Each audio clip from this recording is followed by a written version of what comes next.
Darnella Frazier, 17 anos, começou a gravar, George Floyd já estava com falta de ar, implorando repetidamente: por favor, por favor, por favor.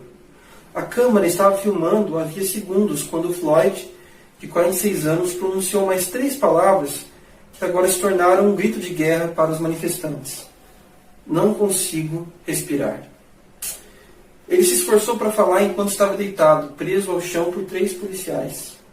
Um desses policiais, Derek, de 44 anos, pressionou o joelho contra o pescoço de Floyd. Frazier, aquela garota, estava levando seu primo de 9 anos para o Cup Foods, que é uma loja perto de sua casa, em Minneapolis, Minnesota, quando ela viu Floyd sofrendo com a abordagem da polícia. Ela parou, pegou o telefone e apertou o botão. Ela filmou por 10 minutos e 9 segundos até que os policiais e Floyd deixaram as cenas. Os policiais deixaram a cena de pé e Floyd desacordado em uma maca. Nesse momento, Frazier nunca poderia imaginar a cadeia de eventos que seu vídeo colocaria em movimento. Com um clique de um botão, a adolescente deu origem a uma onda de protestos, não apenas nos Estados Unidos, mas em todo o mundo, trazendo à tona a questão do preconceito racial que, infelizmente, ainda existe nos dias de hoje. Eu me chamo Thiago Alves, eu sou biólogo geneticista, professor do NASP, Campus de Ouro Coelho, e hoje eu gostaria de falar um pouquinho sobre a origem das etnias, sobre preconceito racial, sobre eugenia, e gostaria de abordar cada um desses assuntos à luz da ciência e da Bíblia. Nós sabemos que a própria noção de raças humanas é equivocada, pois há apenas uma raça humana e diversas etnias. Quais seriam, então, as reais diferenças entre pretos, caucasianos e orientais? De onde, como surgiram essas etnias? Quais ideologias modernas fortaleceram o preconceito racial e ideias eugenistas? Durante essa palestra, nós iremos buscar respostas para essas perguntas. Vamos começar estudando um pouco de história. No século XIX, antes que a evolução darwiniana fosse popularizada, a maioria das pessoas, quando se falava em raça, se referia a grupos como raça inglesa, raça irlandesa e assim por diante.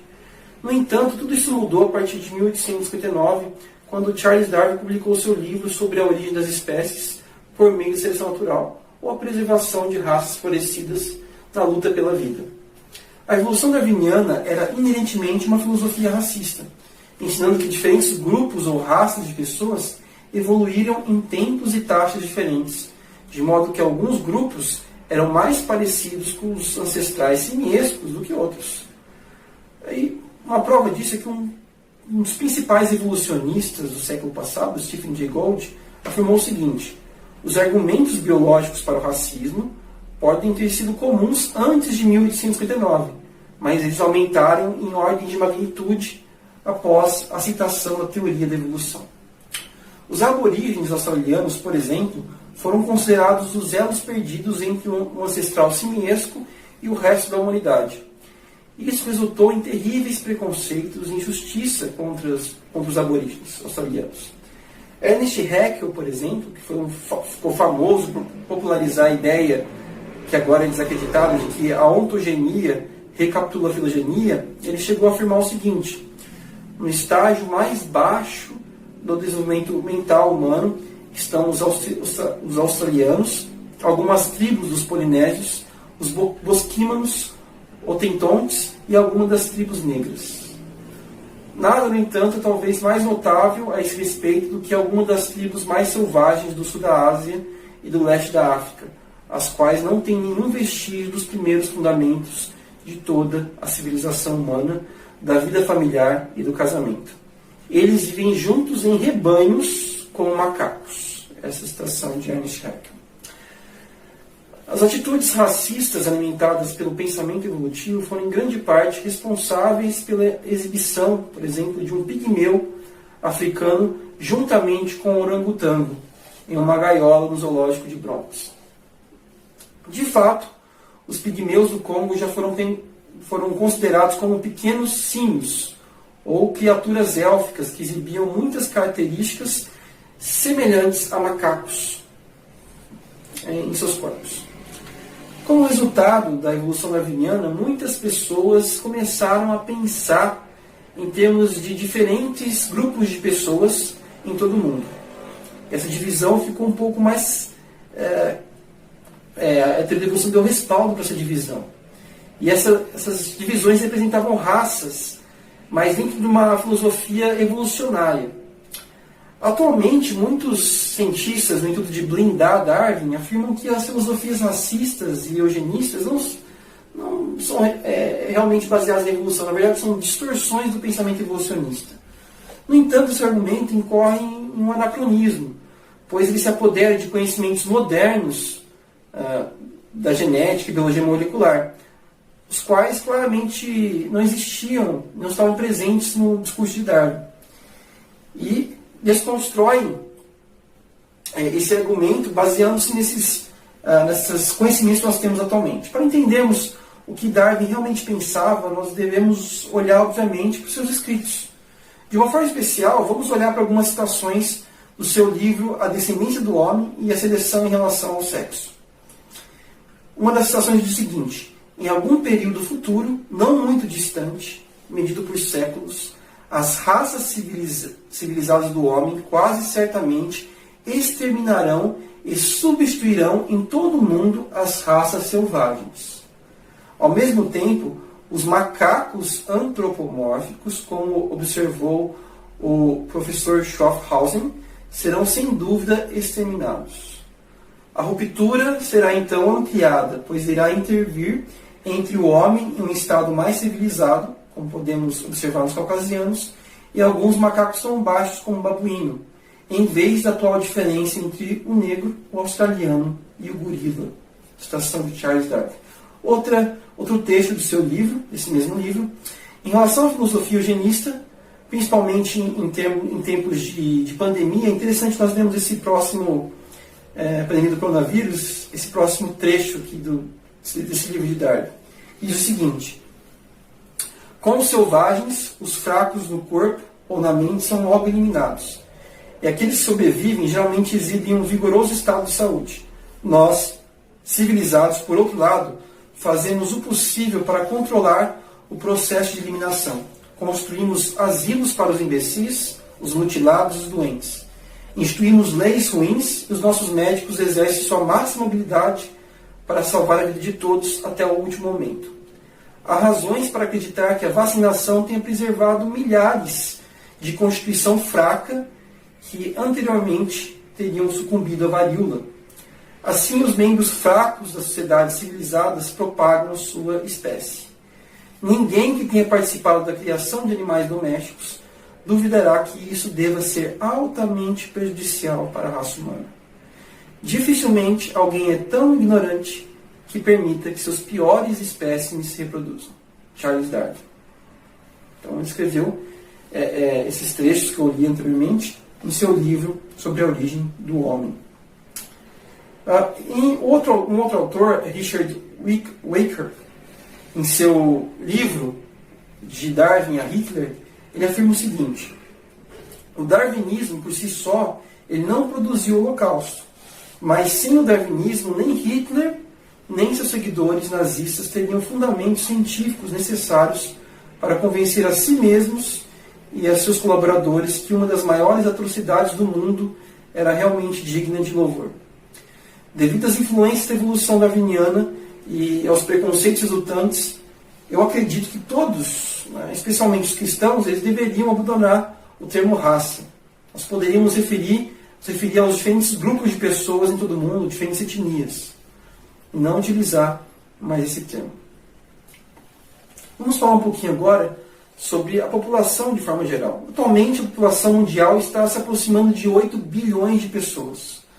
Somos 7 bilhões e 800 milhões de habitantes nesse pequeno planeta azul, no ano de 2020. Seríamos todos nós geneticamente semelhantes ou muito diferentes? Em um estudo publicado em 2010, as informações genéticas de 53 grupos humanos foram analisadas. Ao se analisar vários marcadores desses grupos, verificou-se que, de uma forma geral, todos os grupos de pessoas se enquadravam em apenas 3 categorias, 3 subgrupos. Segundo os evolucionistas, essa divisão tripartida se originou quando os seres humanos deixaram a África dezenas de milhares atrás, obviamente numa visão evolucionista, dividindo-se em grupos africanos, euroasiáticos e do leste asiático. E o terceiro, dos quais inclui grupos das ilhas do Pacífico e nativos americanos. Mas o mais interessante é que os 3 grupos do estudo não são tão diferentes como os evolucionistas pensavam. Os cientistas sabem que há muito tempo que, independentemente do lar ou grupo étnico ancestral, os genes de todos nós são praticamente iguais. Todos nós somos Homo sapiens sapiens. Os geneticistas de população, como disse anteriormente, eles esperavam encontrar diferenças dramáticas entre esses grupos, mas não foi o que eles encontraram. Na verdade, essas variações mais dramáticas entre populações, elas são extremamente raras. E esses resultados, esses estudos, são muito interessantes para nós, porque para nós que acreditamos no relato bíblico, essa divisão faz sentido como sendo um reflexo dos grupos de pessoas que se dispersaram a partir da confusão das línguas. Todos descendentes de Sem, Cão e Jafé. É claro que nos milênios, desde então, esses grupos de pessoas migraram e se miscigenaram. Por isso é difícil dizer exatamente quais grupos modernos pertencem a quem ancestral. Ou até mesmo sugerir que o ser humano comum descende de apenas um dos 3 filhos de Noé, Sem, Cão e Jafé. Além disso, os genomas foram influenciados ao longo dos anos pelo meio ambiente, pelos fatores ambientais aos quais as populações foram expostas. Portanto, uma população de descendentes de Sem, uma população de descendentes de Jafé, que acabaram vivendo no mesmo ambiente por milênios, elas vão se assemelhar, ter várias similaridades por causa do ambiente que elas compartilham. É interessante observar que existem também registros históricos ligando a descendência dos 3 filhos de Noé com as etnias existentes nos dias de hoje. De forma mais específica, diversos registros históricos e bíblicos conectam povos da atualidade com os netos de Noé. E nós vamos ver um pouquinho sobre isso agora. Começando por Jafé. Começando por Jafé, nós temos inicialmente Gomer, filho de Jafé. Ezequiel localiza os primeiros descendentes de Gomer juntamente com Togarma, um filho de Gomer, nas regiões do norte. Isso está em Ezequiel capítulo 38, versículo 6. Na Turquia moderna, existe uma área que no tempo do Novo Testamento foi chamada Galácia. O historiador judeu Flávio Joséfo registra que as pessoas que foram chamadas gálatas ou gauleses em seus dias eram anteriormente chamadas gomeritas. O próximo neto mencionado, não é Magog. De acordo com Ezequiel, Magog viveu nas partes do norte. Joséfo registra aqueles a quem ele chamava de magogitas. E os gregos chamavam de citas. De acordo com a Enciclopédia Britânica, o nome antigo da região, que agora inclui parte da Romênia e da Ucrânia, era Cita. Olha que interessante. Junto com o filho de Sem, Elam, Madai é o ancestral dos nossos iranianos modernos. Joséfo diz que os descendentes de Madai foram chamados medos pelos gregos. Toda vez que os medos são mencionados no Antigo Testamento, a palavra usada é a palavra hebraica Madai. Eles se tornaram um reino com uma lei, a lei dos medos e dos persas. Nós vemos isso no livro de Daniel. Mais tarde, eles eram simplesmente chamados de persas. Desde 1935, eles chamam seu país de Irã. Os medos também estabeleceram a Índia. O nome do próximo neto, Javan, é a palavra hebraica para a Grécia. A Grécia aparece 5 vezes no Antigo Testamento e sempre a palavra utilizada para se referir a ela é a palavra hebraica Javan. Daniel refere-se ao rei da Grécia, literalmente o rei de Javan.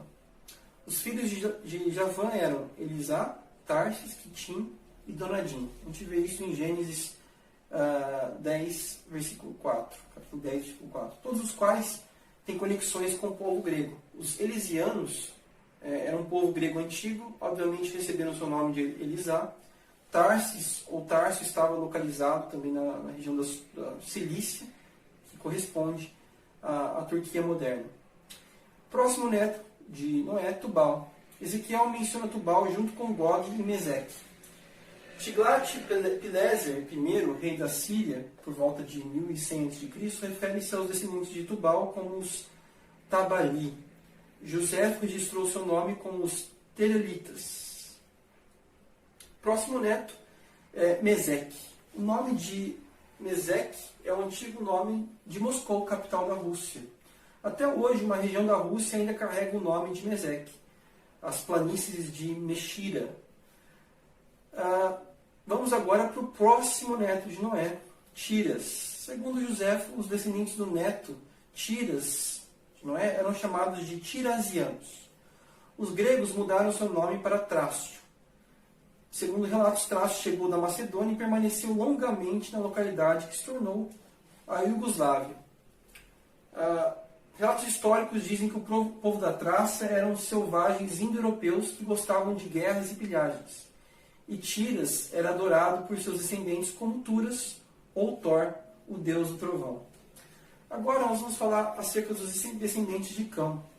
No entanto, antes de entrarmos nos aspectos históricos desse filho de Noé, é importante nós desmistificarmos algumas ideias que fazem uma ligação direta entre a cor da pele de alguns dos descendentes desse filho de Noé e a maldição proferida pelo patriarca. Como veremos adiante, as características das etnias estão diretamente relacionadas com a capacidade de se adaptar às regiões que elas ocuparam, as regiões geográficas. Então, é equivocado nós fazermos esse tipo de interpretação, ele não dá margem para isso. Vamos agora para o aspecto histórico. Sem exceção, a palavra etíope na Bíblia inglesa é sempre uma tradução da palavra hebraica Cush. Joséfo, chama os etíopes como Cuxitas. Agora, Mizraim. Mizraim é a palavra hebraica para Egito. O nome Egito aparece centenas de vezes no Antigo Testamento e em quase todas a palavra utilizada é Mizraim. Por exemplo, no enterro de Jacó, ao observar o luto dos egípcios, os moradores locais chamaram o lugar de Abel Mizraim. Nós vemos isso em Gênesis capítulo 50, versículo 11. Agora vamos para Put. Put é o nome do próximo neto de Noé e é o nome hebraico para a Líbia. O antigo rio Put ficava na Líbia. No dia de Daniel, o nome havia sido mudado para a Líbia. Joséfo afirma, Put também foi fundador da Líbia. E chamou, também nos seus escritos, os habitantes de Putitas. Canaã. Canaã é o nome hebraico, para outro neto de Noé, nome hebraico para a região geral, mais tarde chamada pelos romanos de Palestina, ou seja, Israel e a Jordânia modernos. Vamos falar agora sobre os descendentes de Sem, começando com o seu filho Elão. Elão é o nome antigo da Pérsia, que é um nome também relacionado ao Irã moderno. Até o tempo de Ciro, as pessoas dessa região eram chamadas de Elamitas, e elas ainda eram frequentemente chamadas, até mesmo nos tempos do Novo Testamento, com essa denominação. Em Atos capítulo 2, versículo 9, os judeus da Pérsia que estavam presentes no Pentecostes eram chamados de Elamitas. Os persas descendem assim de Elão, filho de Sem, e de Madai, filho de Jafé. Desde os anos 1930, eles chamam seu país de Irã. Assur é a palavra hebraica para a Síria. A Síria foi um dos grandes impérios antigos. Toda vez que as palavras Assíria ou Assírio aparecem no Antigo Testamento, elas são traduções da palavra Assur. Ele também, assim como Tiras, foi adorado por seus descendentes. Arfaxade. Arfaxade foi o progenitor dos caldeus. Lud era o ancestral dos lídios. Ali eles estavam no que hoje nós chamamos de Turquia Ocidental. E sua capital era Sardes, que é inclusive uma das igrejas citadas no Apocalipse, uma das 7 igrejas. Arã. Arã é a palavra hebraica para Síria. Sempre que a palavra Síria aparece no Antigo Testamento, ela é uma tradução da palavra Arã. Os sírios chamam a si mesmos de arameus e sua língua é chamada aramaico. Antes da disseminação do Império Grego, o aramaico era a língua internacional. Nós vemos isso em vários relatos da Bíblia. Na cruz, quando Jesus chamou Eli, Eli, lama sabachthani, ele falava aramaico, que era a língua do povo comum. As pessoas, agora vamos um pouquinho para sair um pouco da parte histórica e entrar um pouco na parte biológica das etnias. Nós conseguimos entender as diversas adaptações, diferentes etnias, entendendo que as pessoas se adaptaram e encontraram maneiras, assim como os outros organismos, de se adaptar a diferentes condições ambientais. E essas variantes mais vantajosas foram selecionadas por pressões ambientais, seja seleção natural, sexual, condições de altitude, latitude, disponibilidade de alimento, parasitas, doenças infecciosas também fizeram parte dessa seleção. E acabaram moldando diferenças fenotípicas entre essas etnias ao longo do tempo. Vamos falar um pouquinho agora sobre essas diferenças, começando pela cor da pele. Eu gostaria de mostrar esse gráfico para vocês, onde está demonstrado aqui o nível de radiação solar em várias regiões do globo terrestre, como vocês podem bem ver.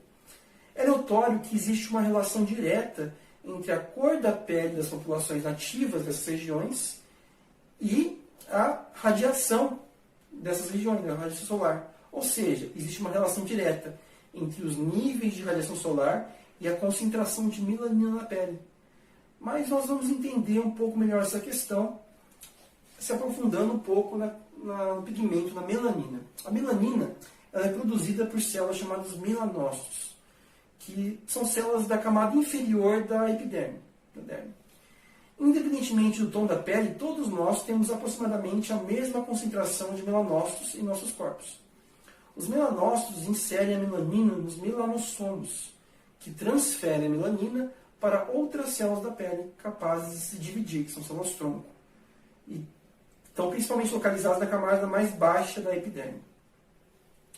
Os melanossomos são um pouco maiores e mais numerosos nas células de pessoas de pele escura do que nas células de pessoas com pele mais clara.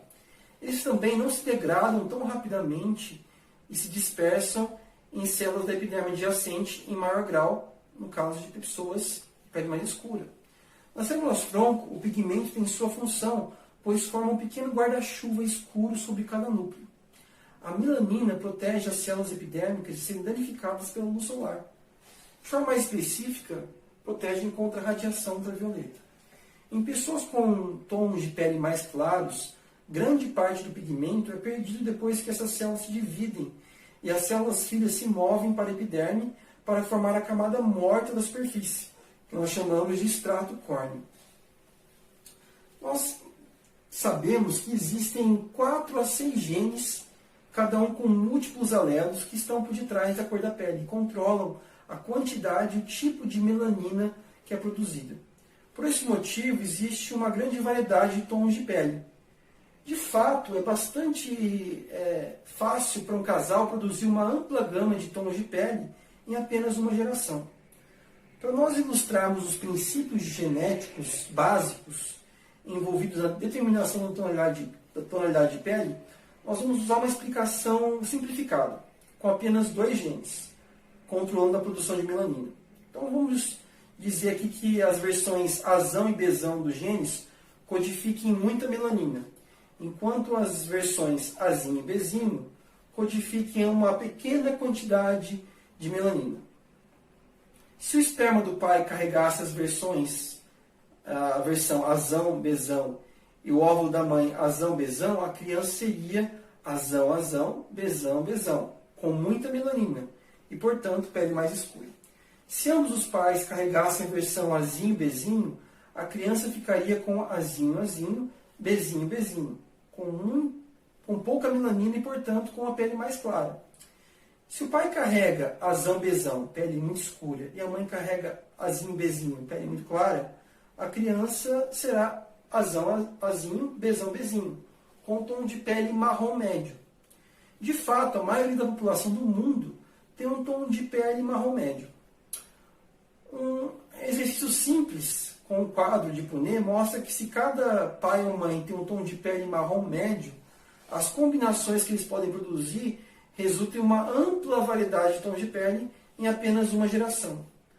Com base nas cores de pele vistas hoje, podemos deduzir que Adão e Eva provavelmente teriam uma cor de pele marrom média. Assim, sua descendência poderia ter variado de um tom muito claro a muito escuro de pigmentação na pele. Um exercício simples, como você trouxe anteriormente utilizando o quadro de Punnett, mostra que se cada pai ou mãe tem um tom de pele marrom médio, as combinações que eles podem produzir resultam em uma ampla variedade de tons de pele, em apenas uma geração.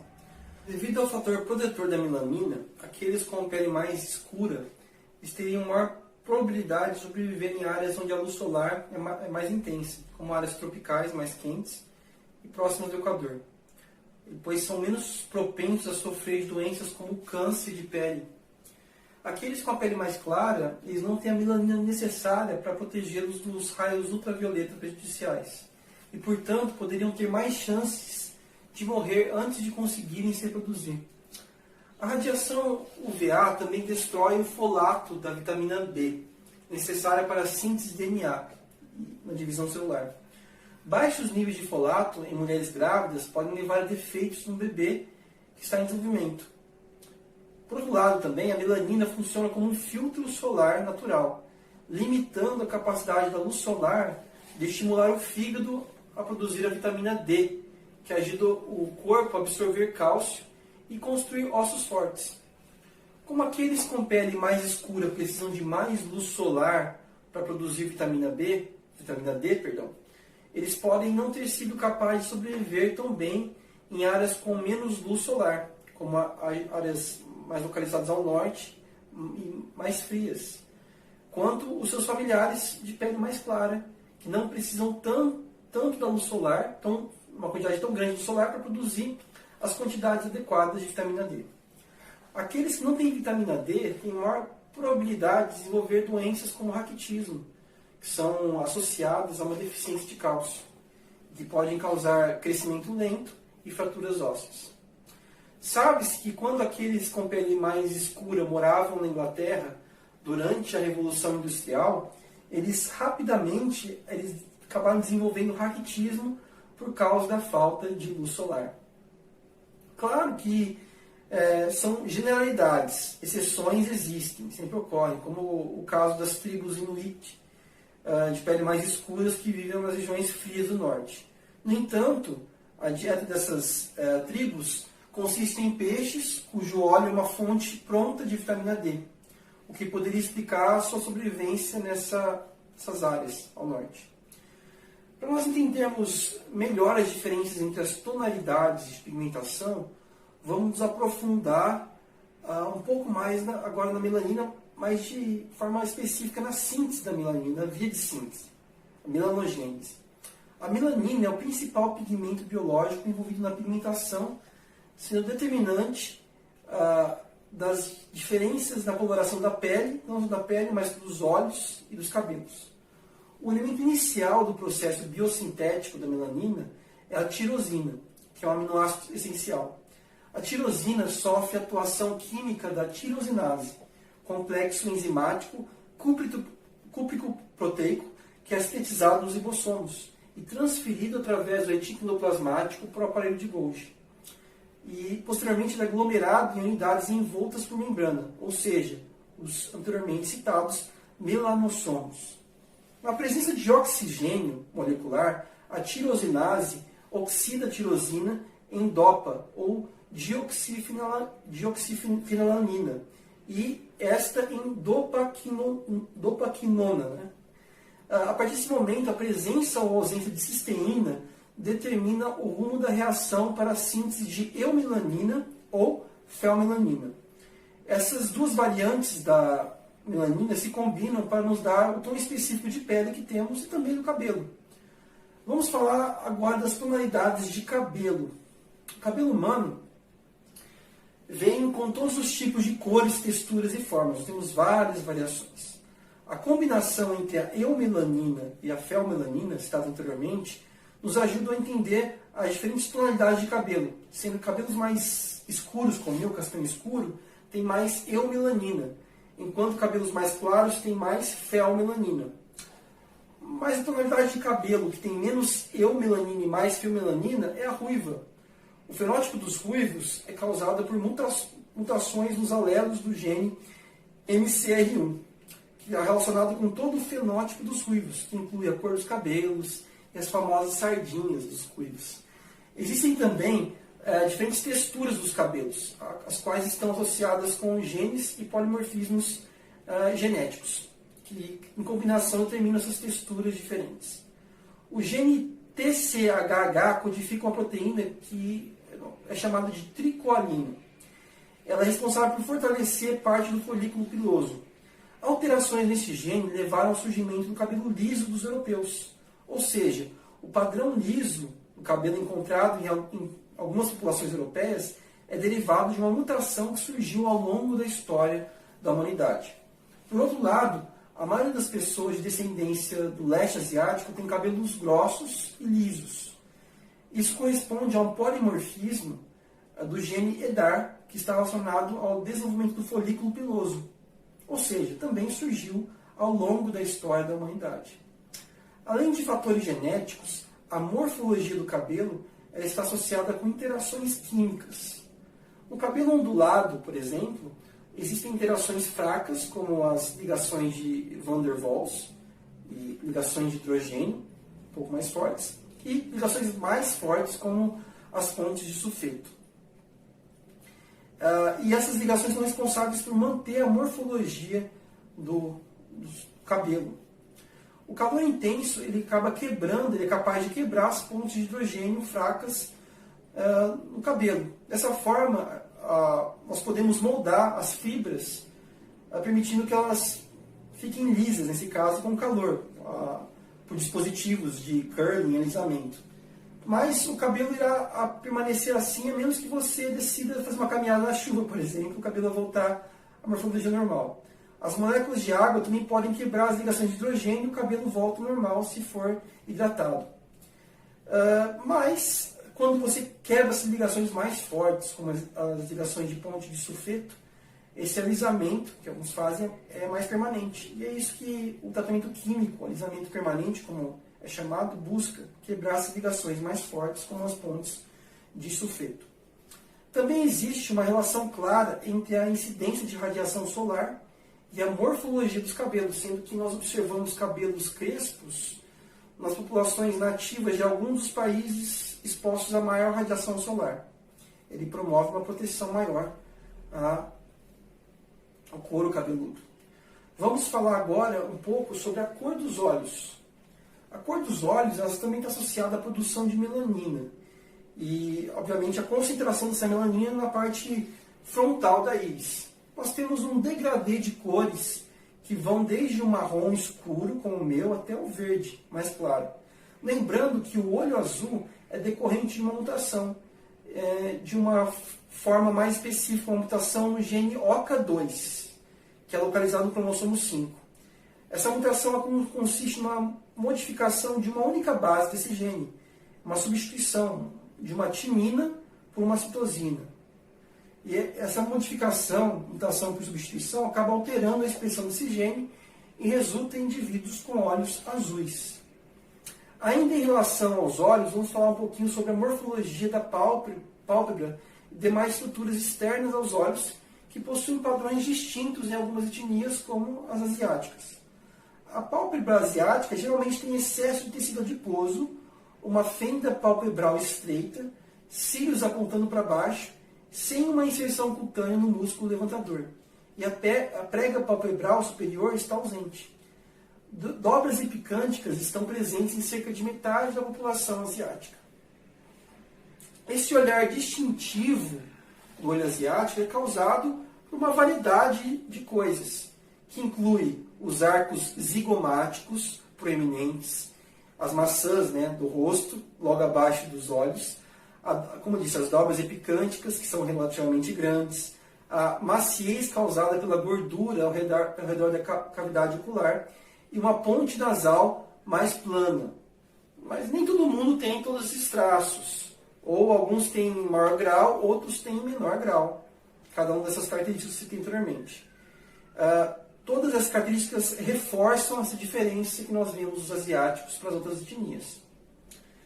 Alguns cientistas sugerem que essas variantes foram selecionadas nessas populações como uma forma de permitir que elas se adaptassem às situações ambientais, como se tem anteriormente.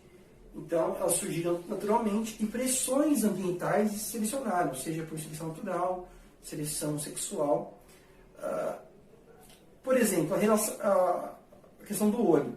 Se alguns dizem que se os asiáticos tivessem a abertura completa, isso ia prejudicar a visão deles, porque vários povos que têm o olho puxado estavam em locais onde o clima era muito extremo, condições climáticas podiam levar a uma dessecação do olho e comprometimento da visão. Então, seria uma espécie de proteção extra para os olhos desses indivíduos, dessas etnias asiáticas.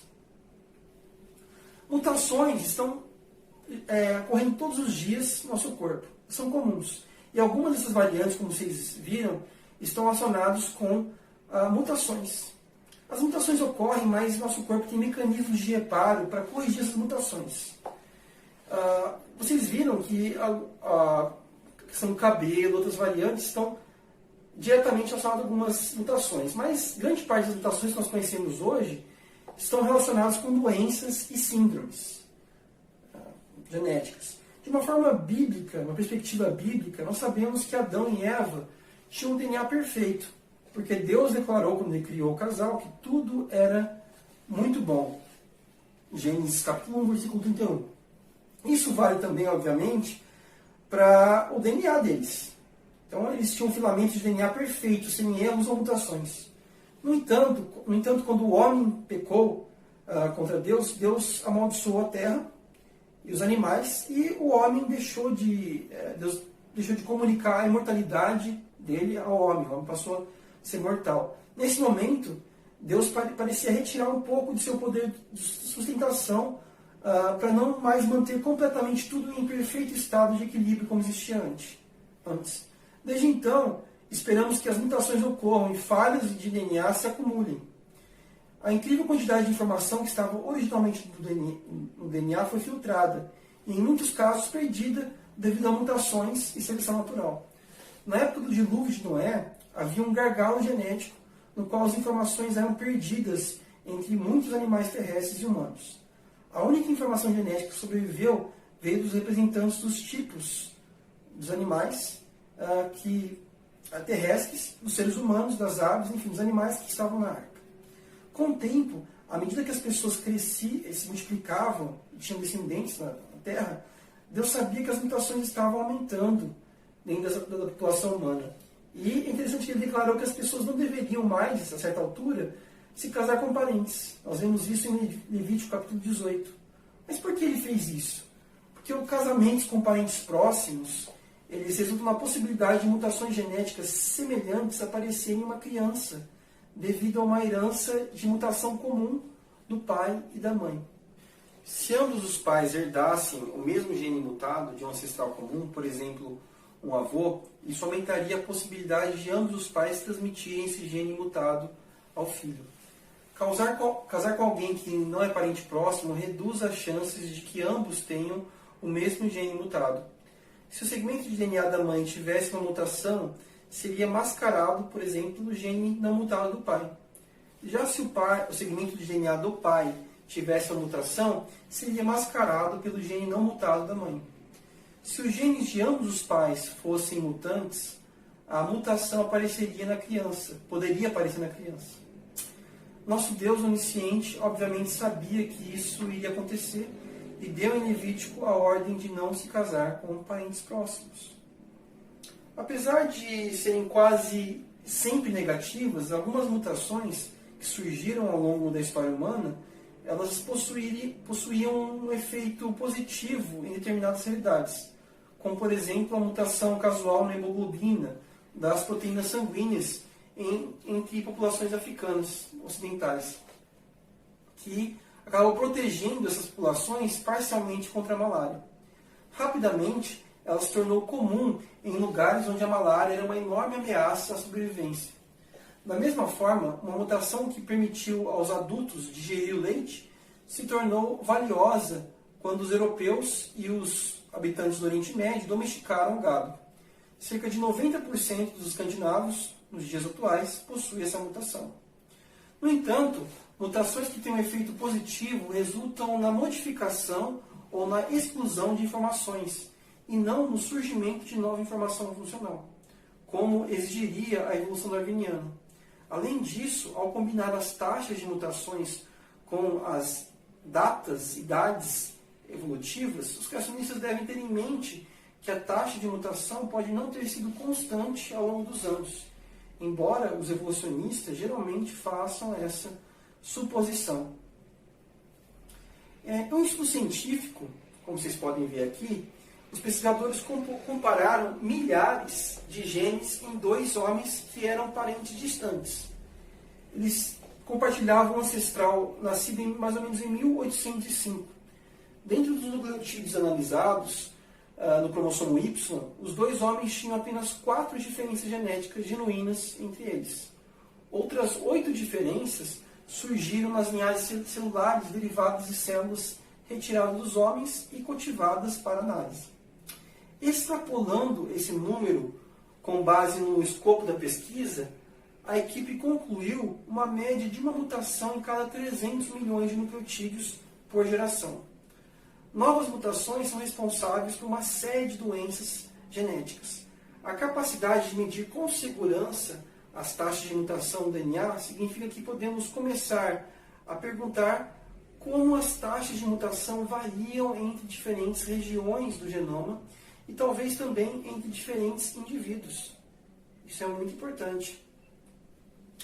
Como hoje nós sabemos que várias características surgiram em decorrência de mutações, dá para testarmos a inexistência dessas características no casal edênico, por exemplo. Nós sabemos que eles, por exemplo, não eram ruivos, loiros, não tinham olhos azuis, nem pele clara e também não tinham cabelo liso. Como eles exatamente eram, não dá para saber. Mas ao misturarmos os traços fenotípicos de todas as etnias, nós temos esse rosto que você vê aqui, que é uma mistura de todas as etnias. Essa feição é resultante da mistura de todas as etnias que existem na atualidade. E talvez Adão tivesse uma aparência similar a essa. Hoje nós sabemos que essas características raciais ou étnicas são apenas pequenas variações entre os grupos de pessoas. Se forem analisadas duas pessoas de etnias completamente diferentes e que habitam em regiões isoladas geograficamente uma da outra, as diferenças genéticas básicas entre essas duas pessoas serão tipicamente cerca de 0,2% de toda a informação genética. Mas essas chamadas características que as pessoas consideram como sendo diferenças grandes, como cor de pele, formato dos olhos, representam uma porcentagem ainda menor, de mais ou menos 0,012% da variação biológica humana. A espécie humana ela se distribui em forma de clina. Para vocês entenderem o que é uma clina, eu vou exemplificar tomando como exemplo uma planta. Então imagine uma espécie de planta que está presente no sopé de uma montanha. Essa montanha tem 3.000 metros. Você observa cuidadosamente aquela planta no pé da montanha, descreve os detalhes. Depois de realizar essa descrição, você começa a subir a montanha e depois de subir 150 metros, você percebe que a mesma espécie de planta está presente naquela altitude. No entanto, algumas características dessa espécie são levemente diferentes da planta inicialmente descrita no sopé da montanha. Ao continuar a escalada, você se depara várias vezes com aquela espécie de planta. No entanto, as diferenças em relação à espécie inicialmente descrita no pé da montanha vão aumentando. Isso acontece porque as condições ambientais, a disponibilidade de oxigênio, a temperatura, as características do solo vão se modificando conforme a altitude aumenta. Ou seja, as variações verificadas no fenótipo dessa planta se devem a modificações das condições ambientais presentes em diferentes altitudes da montanha. Ao verificarmos as diferenças genéticas entre as diferentes etnias, vemos um padrão de clima. Ou seja, elas são derivadas das pressões ambientais presentes em cada uma das localidades geográficas. As descontinuidades dessa colina são devido a isolamentos geográficos. Novamente, o meio ambiente está implicado, está influenciando essa questão. Ou seja, inferir que exista alguma superioridade genética de uma população em relação à outra se trata de pura ignorância. Nesse contexto, a divisão de etnias baseada em fatores genéticos se torna um pouco artificial, pois, considerando que a população humana está distribuída ao longo dessa colina, a determinação de onde começa e onde termina uma etnia se torna um tanto arbitrária, como vocês podem ver claramente por meio desse gráfico de componente principal aqui, onde cada ponto aqui representa a constituição genética de uma população. Eu posso subdividi-los em 2, 3 ou 4 grupos grandes, o que reforça o fato dessa subdivisão ser um pouco artificial e arbitrária. Repare, por exemplo, nessas duas mulheres que vocês podem ver aqui. Elas seriam classificadas como nos dias de hoje? Obviamente como pretas, não é? Essa classificação dá a impressão que ambas possuem ancestralidade africana. No entanto, uma delas possui ancestralidade africana e a outra ancestralidade aborígene. Elas são geneticamente muito distintas, mas nós as enquadramos no mesmo grupo étnico. O que eu quero mostrar com isso é que a classificação étnica é um construto social e muitas vezes está desassociada de uma base genética e biológica. Existe, por exemplo, maior variação genética em populações de uma mesma espécie de lobos, elefantes, antílopes, do que em populações humanas. Não existem subespécies humanas ou raças humanas. Existem apenas etnias humanas. Em outras palavras, as chamadas etnias são absolutamente triviais no geral.